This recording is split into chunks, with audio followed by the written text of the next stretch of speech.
Welcome to Session 22, Introduction to the Books of Poetry and Wisdom. We have looked at the books of the law and most of the historical books. This brings us now to the next category of Old Testament books, the 5 books of poetry and wisdom. Before we plunge into these, let's get a little introduction to this category. To put everything into context, have a look at this partial biblical bookshelf of the Old Testament. First of all, note the historical books on the main shelf. The books of Moses, then Joshua, Judges, Ruth, and the books of Samuel and the Kings. At the end of the bookshelf, you'll see Ezra, Nehemiah, and Esther. We are jumping over these last 3 in terms of the order in which they appear in our Bibles, because the stories of these 3 books take place near the end of the Old Testament period. So they might be more understandable if we treat them within the chronological time frame. Poetry refers primarily to the book of Psalms, but also to the book of Job. Wisdom refers to Solomon's writings, the books of Proverbs, Ecclesiastes, and Song of Solomon. The events of the book of Job take place early in the Genesis stories, so you'll see an arrow there going back into history. Just because it's in the middle of the Old Testament doesn't mean that it was written about that time. It is a very early book indeed, perhaps one of the oldest books in the world. The book of Psalms was mostly written during 1st and 2nd Samuel. Then the books of Proverbs, Ecclesiastes, and Song of Solomon, written by Solomon and therefore within the time period of 1st Kings. With that in mind, let's take a look then at some of the content of these books. The historical books on that main shelf dealt with the Hebrew nation, whereas the books of poetry and wisdom deal with the human heart. There isn't just a narrow focus on one nation now, but all of humanity in view. These books talk to the human heart, the human condition, and especially some of our emotions as human beings. So these books, particularly the Psalms, have of course become worldwide favorites for thousands of years because of that characteristic. They speak cross-generationally, cross-culturally, across time zones, to people wherever we live and move. There are 3 literary types in the books of poetry and wisdom. There is lyric poetry, which especially characterizes the book of Psalms. That is a kind of poetry which was originally meant to be sung to, and so there are many songs in the book of Psalms, making it a singing kind of book. So that's a type of poetry, lyrical, originally accompanied by music, and still in our day accompanied by music. But that's not the only kind of poetry found in these Bible books. There are 2 others. One is a didactic type, a teaching mode. And you see this kind of poetry in the book of Proverbs, which is not a singing book at all.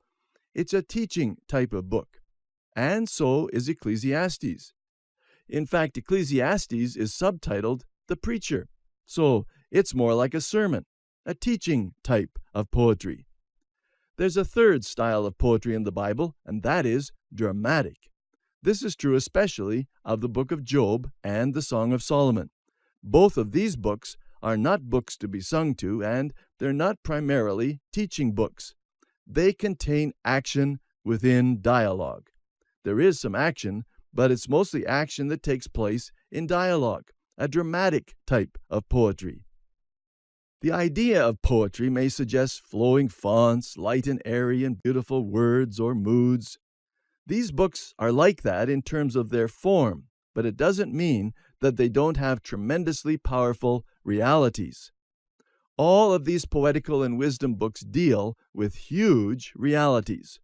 Oh, they may be in some cases poetry in the style in which that truth is conveyed, but the actual truths being communicated are tremendously big. So collectively, they are not just poetical books. Collectively, they are the books of wisdom, which conveys a much heavier, deeper feel. J. Sidlow Baxter has suggested a concept of spiritual progress, which we see in these 5 books. The first book, the book of Job, puts us at the bottom of the spiritual progression. Here is where the death of the self-life has to take place in order to begin any spiritual progress, our spiritual progress.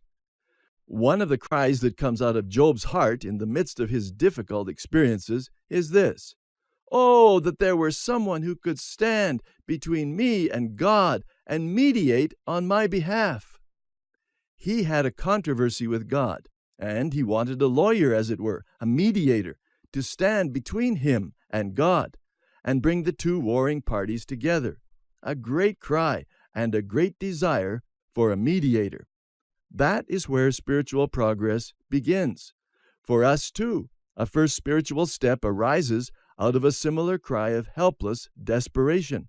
We want someone who can bring us to God, somebody who can connect us with God. That's the cry of Job. Then as you move upward in spiritual progress, you come into the book of Psalms, which often expresses a new life in God. And the psalmists so often talk about communion with God as a personal relationship with a personal God. It's a meaningful thing for the psalm writers, and they express so eloquently that kind of relationship, communion. And that's where spiritual progress goes next, a communion with Jesus Christ, the one who mediates between God and us. And then the third stage is seen in the book of Proverbs, which speaks of practical discipling of the soul in the school of God. So, finding wisdom now in Jesus Christ, a wisdom that translates into practical actions, practical behavior, practical words. Then a fourth stage, Ecclesiastes, the weaning of the heart away from the world in which we live. That is, the world's desires, all that would anchor us and pull us downward, needs to be released and cut loose so that we can recognize how important it is that we focus not downward, but we focus upward. And Ecclesiastes helps us to do that by showing us the dark side of the coin, the downward pull that is so strong, and a desire for ultimate satisfaction, which Solomon expresses in that book. Finally, the Song of Solomon, a picture of union in love with Jesus Christ, the bride and bridegroom, as we'll see when we get to this book. That is where the spiritual progress moves toward as an ultimate goal, and that's where we're ultimately heading. If you know Jesus Christ as your Savior, He is your bridegroom. You are part of His bride. And someday that's what we're looking forward to, a marriage ceremony when we will see Him as He is. He will take us to the Father's house. There will be a union with Him that will never be broken.